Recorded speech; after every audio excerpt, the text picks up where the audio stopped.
Sahabat Suara Tapian, saya beruntung berjumpa dengan Bapak JS Simatupang, seorang pengacara, juga aktivis politik. Dia adalah Ketua Percepatan Provinsi Tapanuli atau Ketua Umum Panitia Percepatan Provinsi Provinsi. Tapanuli. Horas, Horas. Pak JS Simatupang. Horas Pak Lumban Gaul.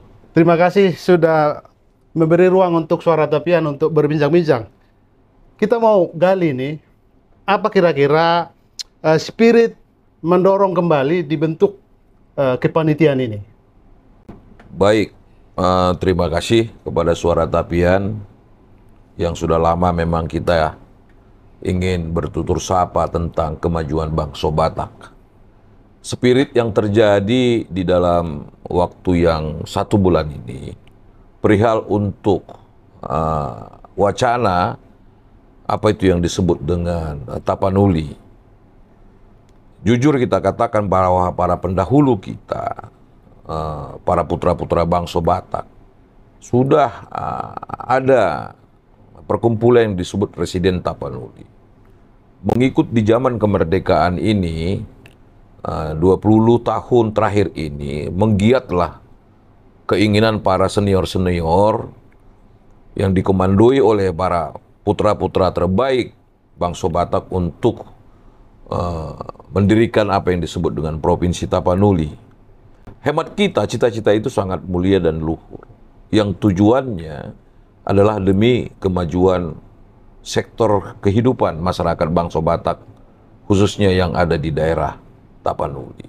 Nah, spirit ini di 2 bulan terakhir ini terngiang kembali oleh beberapa teman, khususnya baik itu di Jakarta, tapi lebih dominan di daerah kita, Sumatera Utara.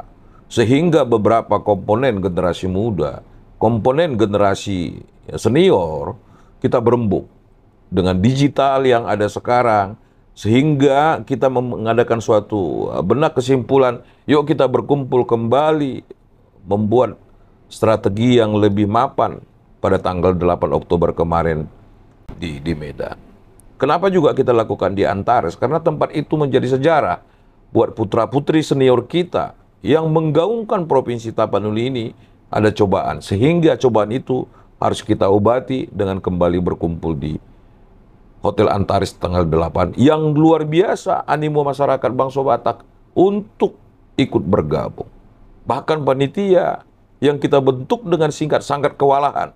Tetapi puji Tuhan, semua berjalan dengan baik. Yang kita rencanakan selesainya itu cukup jam 3, jam 4.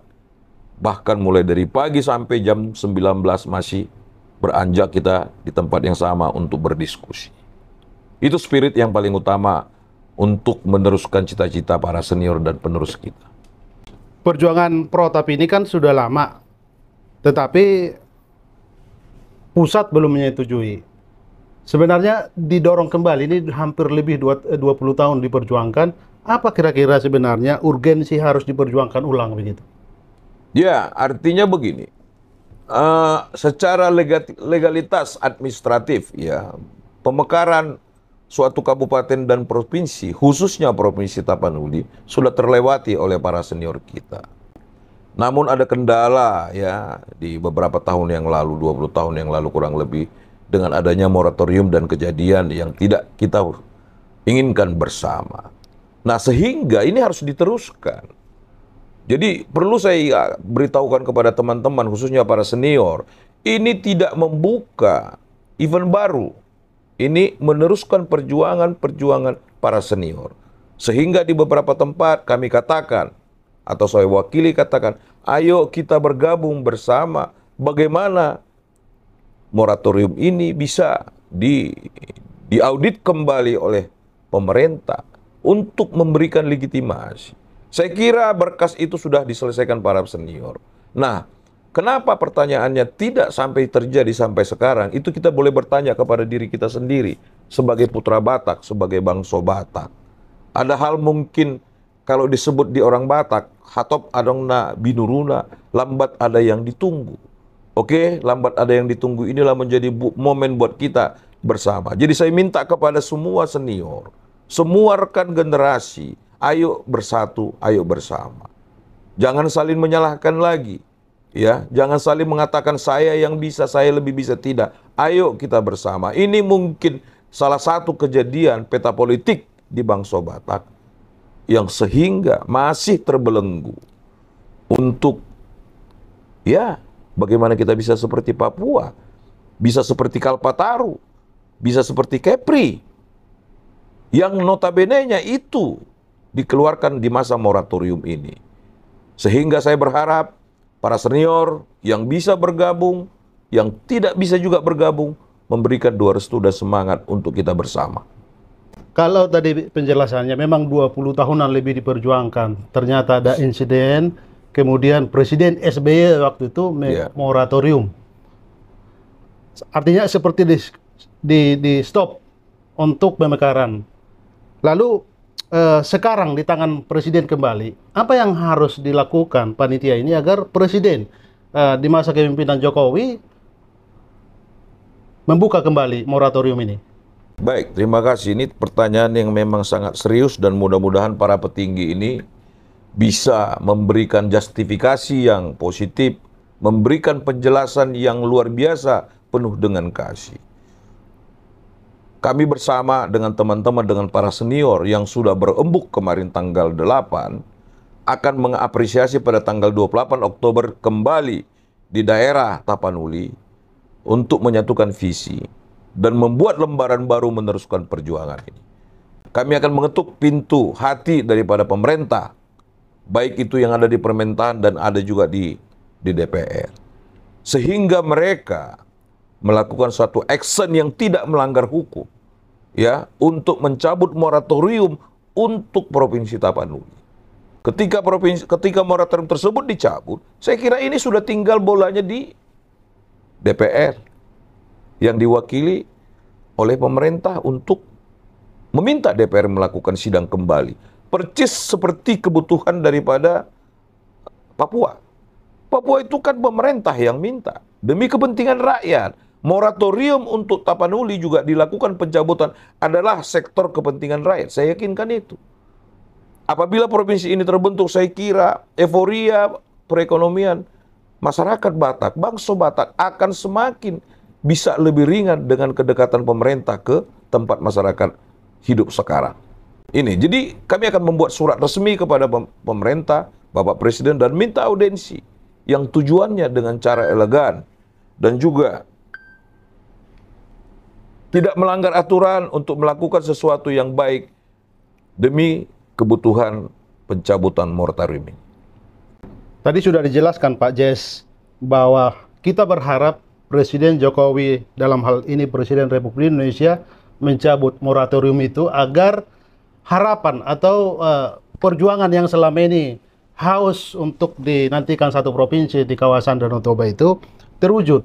Mengingat tadi sudah dijelaskan, ternyata Papua sekarang juga dimekarkan menjadi 5 provinsi. Adakah dari sudut hukum, karena Anda kan seorang pengacara, dari sudut hukum, legal standing kita untuk nanti kalau memang ini pemerintah tidak membuka atau mencabut moratorium ini, mengingat yang lain juga diberi gitu? Pasti ada. Kalau kita mau action plan hukumnya, pasti ada, ya.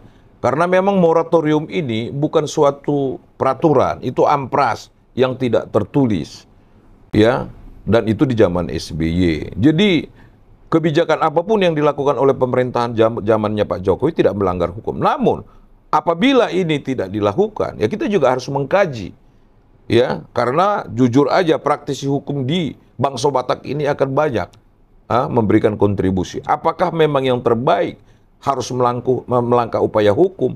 Bisa-bisa saja terjadi itu. Tapi saya yakin ini ada keajaiban yang terjadi buat Bangsa Batak kali ini. Karena apa? Kalau saya tidak salah, Pak Presiden Jokowi itu sangat cinta loh kepada Bangsa Batak. 5 kali beliau sudah turun ke daerah Tapanuli ini. Ini yang menjadi pertanyaan buat kita pribadi, lepas pribadi.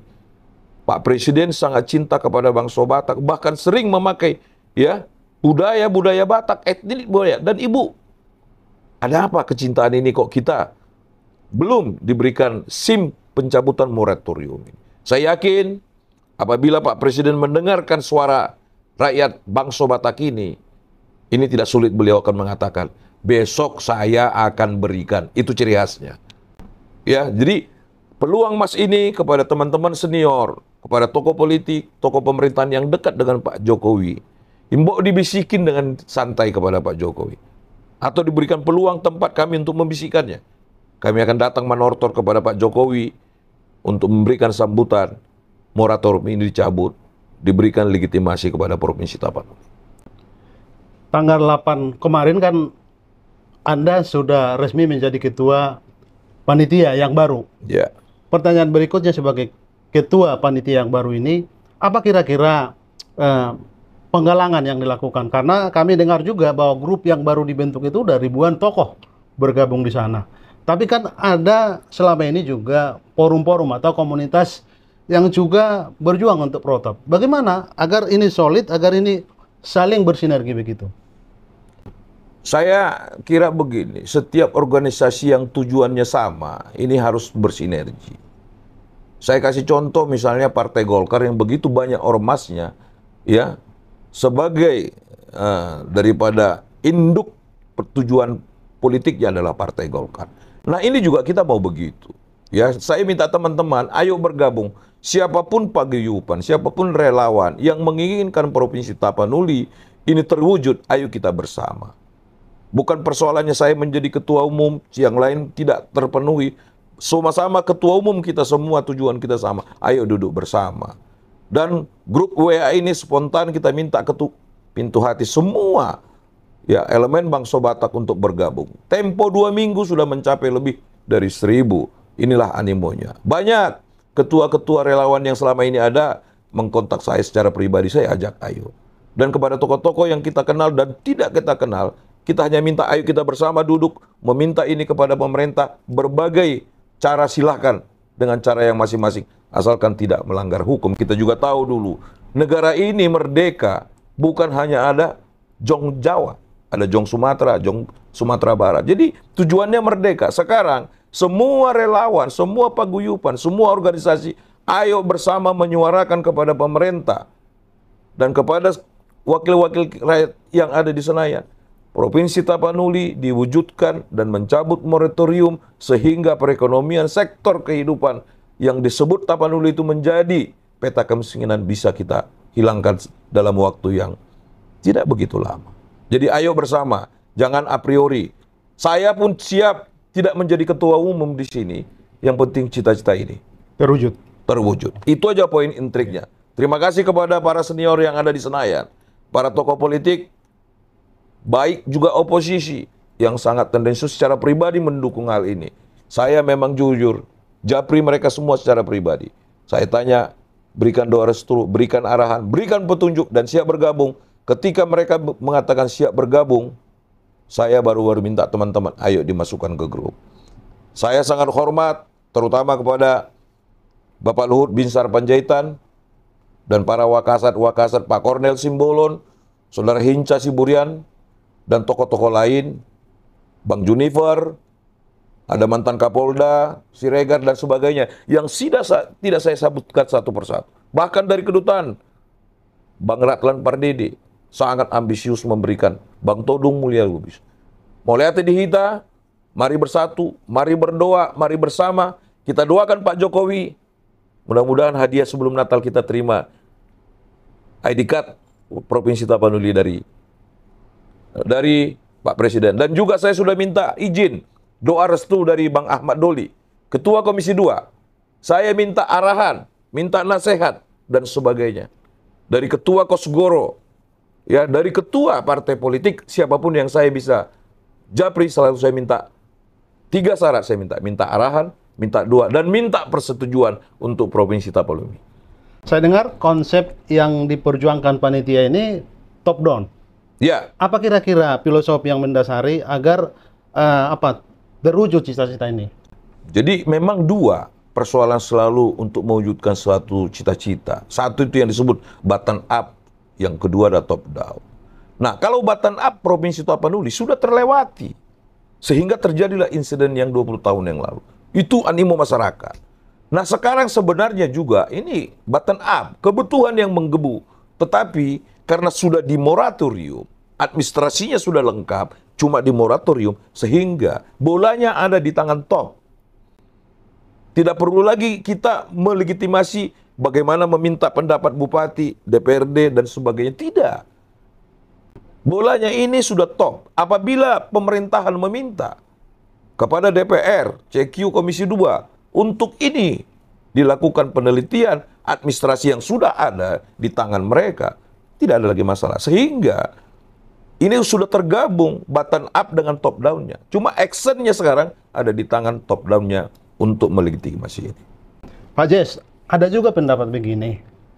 Buat apa lagi diperjuangkan Provinsi Tapanuli? Toh, seperti tadi sudah dijelaskan, Pak Jokowi itu sudah 5 kali di kawasan Danau Toba berkunjung.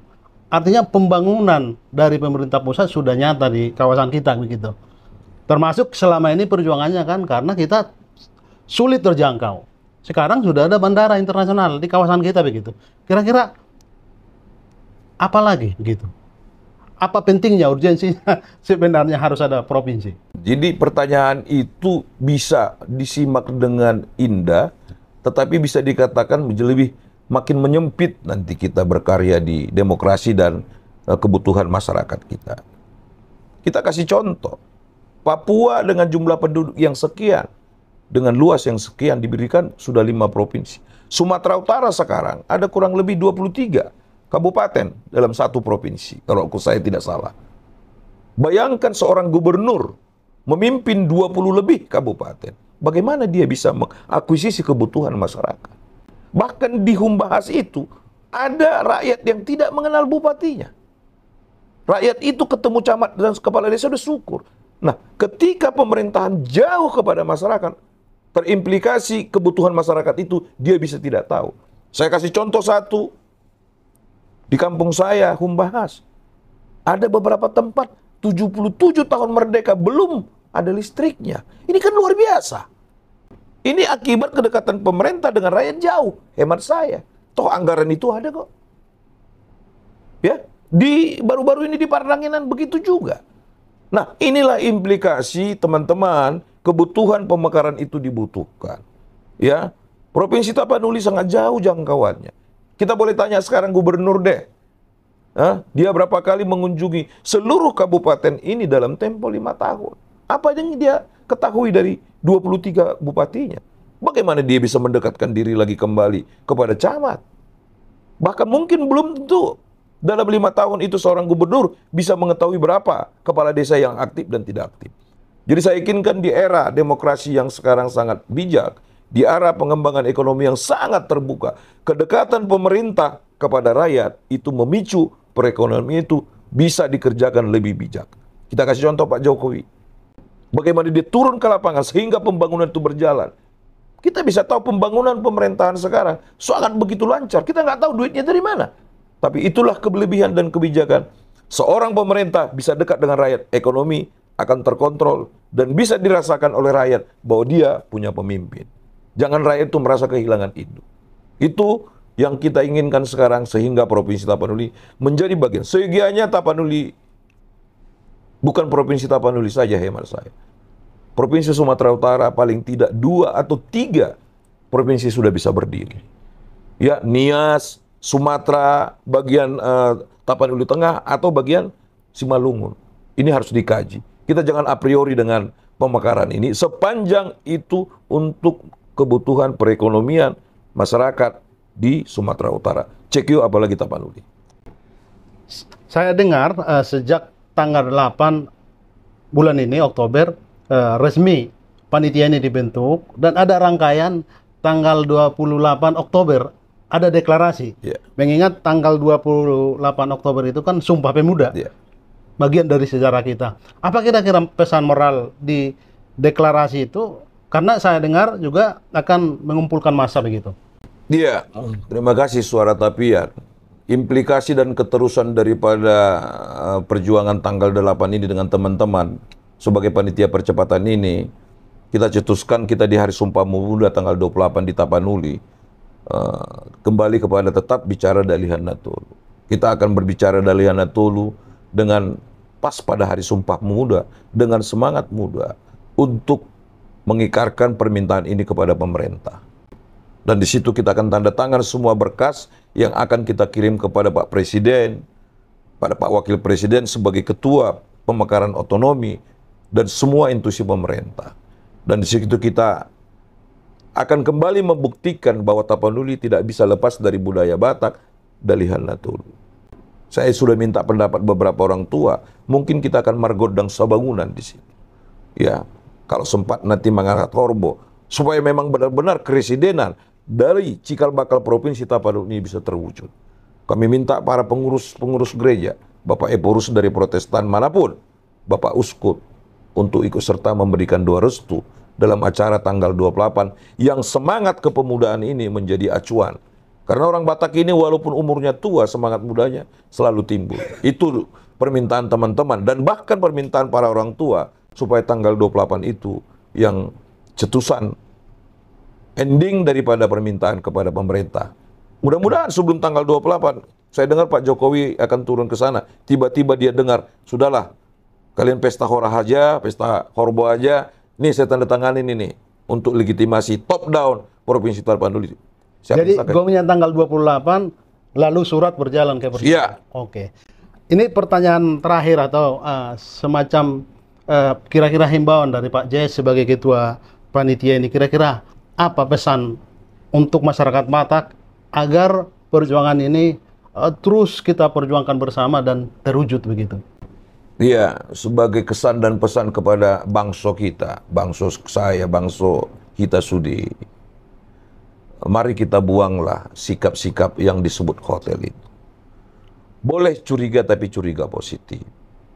Beberapa tudingan itu kepada teman-teman saya sangat kadang-kadang miris, tetapi saya yakinkan mereka bahwa anggap tudingan itu menjadi pemacu. Jadi terutama kepada tokoh senior, teman relawan yang sudah menjadi pahlawan pembentukan Provinsi Tapanuli, yang sudah berbuat lahir batin, kami himbau keberadaan kita sekarang, keberadaan kami sekarang adalah meneruskan perjuangan kalian. Mari kita hilangkan rasa tidak kepercayaan, tapi mari kita berikan dukungan bersama kita.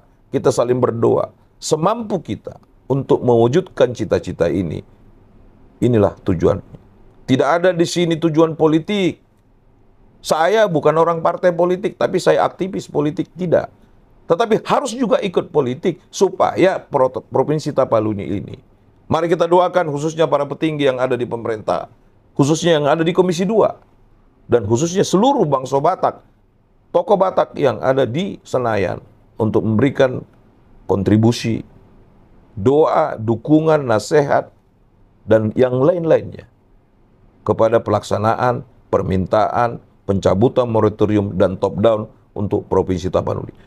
Saudara-saudara saya khususnya di daerah Sumatera Utara, jangan saling menyikut, tetapi tujuan Anda adalah sama dengan tujuan mereka juga.